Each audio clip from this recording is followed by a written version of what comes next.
Well, welcome to Total Digression. I'd just like to apologise for last week.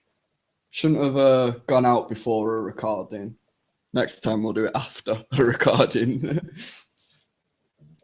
I'd also like to apologise because I'm going to be starting today's episode eating dessert. I'm in a bit of a rush because Lou was caught in traffic coming over here, and I've got a commitment tonight. As I'm sure many of you are aware, tonight will be the Superbowl. Are you going to be watching it, Lou? I got a Superbowl right here. That is a Super Bowl, you twat.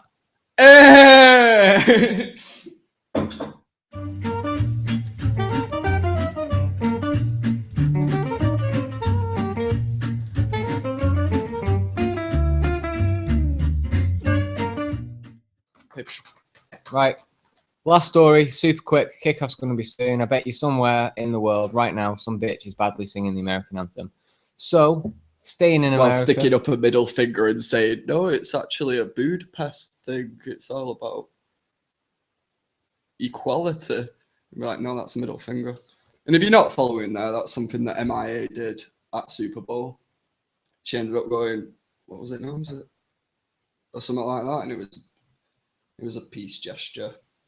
So one of the teams playing in tonight's Super Bowl is the New York Patriots. And this is something else from New York, where about a month and a half ago, the police in New York City.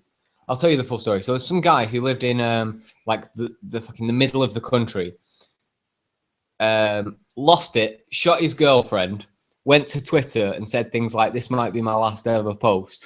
I'm going out tonight, putting wings on pigs." He gets in his car and he sets off on a 14-hour drive. His local police force see that and they're like, "Oh shit, that's bad." They somehow know he's going to New York. That. But what? I don't know. We're not the fucking police. This is what they thought to do about it. Oh, we know he's going to New York. Oh, we should tell the NYPD. How are we going to tell them? Email? No. Phone call? No. Fax machine. Fucking fax machine. They sent over a report on this guy saying, "Watch out for this." Obviously, it's a fax machine. No one's through 2 weeks later. No one's filled it with toner since the late 90s, so they didn't get this message, right? And this guy manages to execute two cops that are just sat in the car. In the wake of that, the police looking for people they can find. The police in New York had a little bit of a bitch fit, and they even went on strike. And they stopped over policing the city, and it kind of backfired on them. But regardless, well, yeah, that'd just be like criminals' paradise, wouldn't it? Like, what? No, police are striking. Hang on a second. No, they just stopped pulling people over for not using a seatbelt and not stopping at stop signs. They just stopped over policing. They still stopped people doing bad things. They just stopped interfering with good people going about their lives like they normally do. So, the police got a tail light out there. Where? Right there. So the police, as I'm sure you're all aware, get into that line of work because they're weak, right? I always say, if you're half the man you dreamt of being when you were growing up, you wouldn't need that badge, because they only ever enter into a fight when they outnumber you and they've got the tools, right? You see, every time they got one guy and it's like, whoa, calm down, and the backup arrives and it's like, get on! Yeah, exactly. Little men attacking big groups. So, from New York, a man named Osiris Aristi, although I say a man, he's 17 years old. Osiris Aristi? Yeah, but it's quite an artsy name, isn't it? Yeah. It sounds like he should be a graffiti sort of artist. Quite an artistic character. Anyway, so no, he also just hates police. According to whatever site I got this off, I think it was Raw Story. He posts about his love for blunts, cough syrup, wanting to buy his mother a bigger house,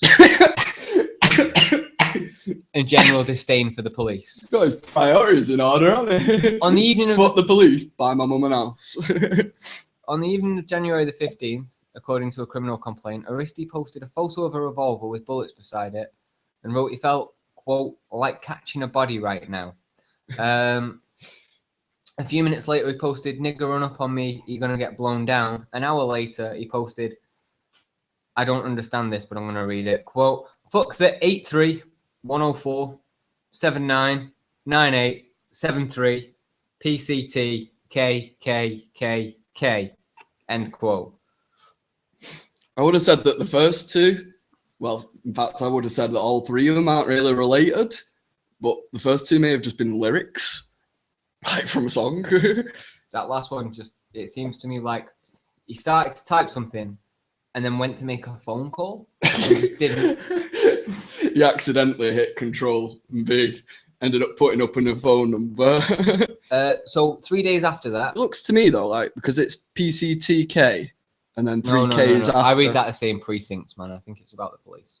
I actually read that as precincts, but so it might actually be an area code or a specific branch of police. I reckon they'd all the 83rd precinct, the 104th precinct, they'd be like. Oh yeah, actually that makes sense now. Like he's listing out every precinct. But that is just me speculating, so I didn't want to say that shit. But further speculation, like fucking kickoffs happened. Shut up. Right, 3 days later, on January the 18th, he was arrested by the bitches that work for the NYPD. He was arrested because he made a terroristic threat. His terroristic threat, Lou, was this fucking picture. It's two emojis. It's a copper and a little revolver. Right? If that is a terroristic threat, by next week, I promise you, I will have made a rape threat in emojis.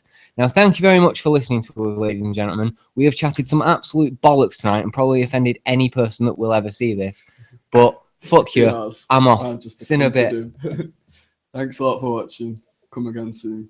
Bye. Huh?